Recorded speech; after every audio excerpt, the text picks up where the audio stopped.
Bonjour à toutes et à tous et bienvenue dans cette première vidéo de Qu'est-ce qu'on fabrique ce soir? Alors, pourquoi j'ai fait ça? En fait, c'est tout simplement mon beau-frère Julien Guellerin, alias Omega Zell dans Noob. Quand je lui ai parlé de toutes les figurines, là, j'ai reçu un gros paquet de figurines. Il m'a dit, mais pourquoi tu fais pas un unboxing? C'est des trucs que les gens ils aiment bien, ils trouvent ça sympa. C'est vrai que j'y avais jamais vraiment pensé parce que bon, moi les figurines, ça fait pas non plus très longtemps que j'en achète. J'avais vu qu'il y avait des vidéos qui se faisaient d'unboxing. Et j'avoue que je n'ai jamais trop regardé. Et c'est vrai que je m'étais jamais posé la question. Donc c'est vrai que comme il me l'a dit, je sais pas écoutez, pourquoi pas. Hein. C'est une façon comme une autre de faire vivre la chaîne. Puisque vous le savez, je l'ai mis un petit peu en retrait pour me consacrer à l'écriture de mon roman Dies Irae. Mais après voilà, faire des petites vidéos, je l'avais dit, j'en ferai de temps en temps. Donc l'unboxing, pourquoi pas, c'est une nouvelle façon de partager avec vous ma passion. Donc aujourd'hui, pour ce premier unboxing, ce premier qu'est-ce qu'on construit ce soir, qu'est-ce qu'on fabrique ce soir, hein, j'ai pas encore décidé le titre, ça vous verrez en direct quand vous aurez vu le nom de la vidéo. Donc aujourd'hui, on va en fabriquer, c'est un bien grand mot, puisqu'elle est déjà montée celle-là. Donc c'est une Dragon Ball Gals, donc c'est une collection développée par Megahouse. Ils ont plusieurs collections Gals, donc ça c'est Dragon Ball Z, Dragon Ball Z, c'est Dragon Ball Gals tout court. Ouais, c'est écrit, là je vous montre sur le côté, il y a écrit Girls Figures from Dragon Ball Series, donc il y a du Dragon Ball Z ou autre. Donc là aujourd'hui c'est Videl. Alors pourquoi moi j'ai pris cette figurine? Parce que moi à la base, bon, moi j'aime bien Mega House, mais c'est vrai que je suis plutôt POP, ou la nouvelle version dérivée qu'ils ont fait pour Dragon Ball qui est la DOD, donc les Dimension of Dragon Ball.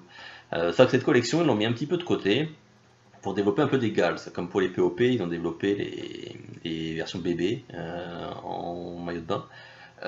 Mais jusqu'ici, ces figurines, je les trouvais un peu vulgaires. Enfin, c'était des personnages dans des poses osées, et surtout d'énormes nichons. C'est vrai que c'est très Dragon Ball, ça, les gros nichons.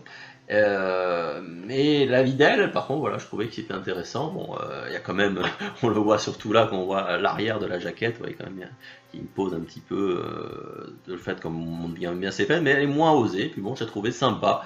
Donc du coup, je l'ai prise. Donc voilà, je vais la découvrir avec vous. Je l'ai pas encore démontée. Donc, voilà, donc là, je vous montre le packaging. Donc vous voyez, bon, on voit plusieurs faces de la figurine. Du travail très propre, hein, comme à chaque fois avec Mega House. Hein, on peut généralement pas trop se plaindre et du packaging général et des figurines en particulier. Donc voilà, donc maintenant on va l'ouvrir pour voir un peu la figurine en elle-même, à quoi elle ressemble. Alors attention, on va essayer de ne pas abîmer le carton, parce que ça aussi c'est important, hein, de le conserver. Donc voilà, donc je sors mon petit plastique, hop, j'enlève la boîte. Eh oui, c'est vrai que ça j'avais préparé, j'avais enlevé les scotch qui fermaient la boîte, j'ai enlevé les scotch qui tiennent le plastoc. Hop, donc on en va enlever juste d'un côté, ça devrait suffire pour pouvoir la dépioter, pour vous la montrer. Là, on me voit pas en train de galérer avec mes bouts de scotch pourris. Voilà. Ok, voilà. Hop, on a enlevé les deux, on en fait une petite boule. Tranquille bilou, et voilà. Donc je vous montre là, la figurine avant de démonter. Donc vous voyez, bah, c'est classique, hein, on a la figurine plus son petit socle qui est là. Oh, on voit donc il est transparent, on le voit quasiment pas. Alors, quasiment pas qu'il est là, donc je pense que ça va rendre pas mal une fois que la figurine sera mise en place. Donc maintenant je l'ouvre, comme vous pouvez le voir. Hop, c'est bien accroché. Hop. Donc déjà voilà le petit socle pour commencer. Donc voilà le socle, donc il est transparent. Donc voilà, sans le reflet c'est mieux. Donc on voit qu'il y a le petit logo de C de la Capsule Corporation. Est-ce qu'on réussira à bien le voir? Voilà.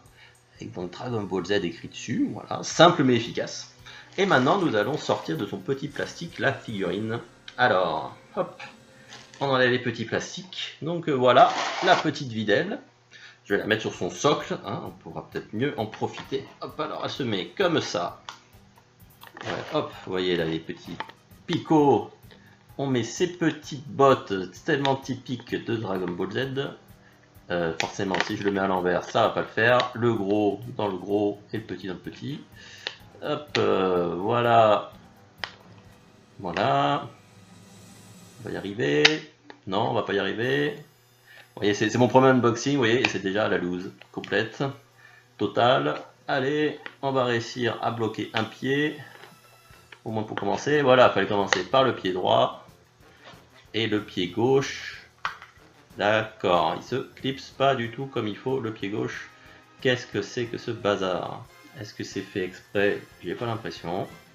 Donc déjà ça commence bien la figurine, il y a un bug. Hop, et voilà. Hop, bon on va laisser comme ça, elle tient très bien. Donc voilà notre petite vidéo sur son socle.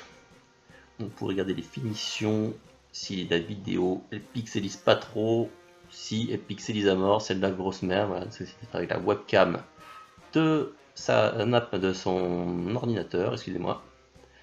Donc voilà, on voit le petit souci de détail, là, on voit le petit logo là de l'école. Hop, voilà, il est là.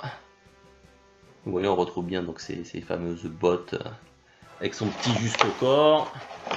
C'est la Videl, en plus, moi j'aime bien cette version de Videl, on la voit très peu dans la série, mais la version de Videl avec des cheveux longs, moi j'avoue que j'aime bien. Comme ça je préfère le perso par rapport aux cheveux courts. Donc là on voit son petit popotin bien formé. Alors, est-ce qu'ils ont osé? Alors oui, pour les petits pervers, est-ce qu'on peut avoir en dessous? Non, parce que j'ai mon doigt au milieu. Non, surtout on a un reflet, donc c'est bien. Donc vous voyez quand même pour les pervers qui veulent regarder sous le t-shirt, hein, ils ont quand même fait un petit truc, hein, on voit un bout de téton qui dépasse en dessous, un petit bout de tété plutôt, mais voilà, ça reste soft, c'est bien, c'est pas comme je disais là pour POP, les versions bébé avec les personnages en maillot de bain, c'est vraiment très très osé, c'est pas trop dans l'esprit de Dragon Ball, voilà, là disons que c'est du coquin, mais ça reste que dans l'esprit. Donc voilà, donc c'est un travail très propre de la part de Mega House. À l'occasion, je vous ferai peut-être un unboxing, parce que là, comme je vous disais qu'il y a plusieurs déclinaisons. Il y a les Naruto Gals aussi. Là, c'est les filles de Dragon Ball, de Naruto. Moi, je me suis acheté la Hinata, parce que c'est un de mes personnages préférés de la série. Et là, par contre, c'est pas du tout coquin, c'est vraiment, on va dire, très respectueux de la série. Donc, c'est une bonne chose. En tout cas, voilà. Une petite Dragon Ball Gals. Je pense pas que j'en achèterai beaucoup. Parce que les dernières qu'ils ont présentées ne me correspondaient pas trop. Mais en tout cas, voilà, pour cette Videl, fort jolie, une très belle addition à ma collection, donc je suis très content. Voilà, bah écoutez, j'espère que ce petit unboxing vous aura plu, que ça vous aura donné envie de vous acheter pour exposer sur vos étagères cette magnifique Dragon Ball Gals. Et je vous dis à très bientôt pour un prochain unboxing. Voilà, je vous fais le truc, c'est pas aussi bien que sur un vrai petit présentoir, hein, mais c'est du système D, hein, vous connaissez maintenant, hein. J'essaye, je fais pas non plus des trucs très très recherchés, mais j'essaye de faire des machins vrais, bricolés à la maison, voilà. Donc c'était mon premier unboxing, et je vous dis à très bientôt, bye bye.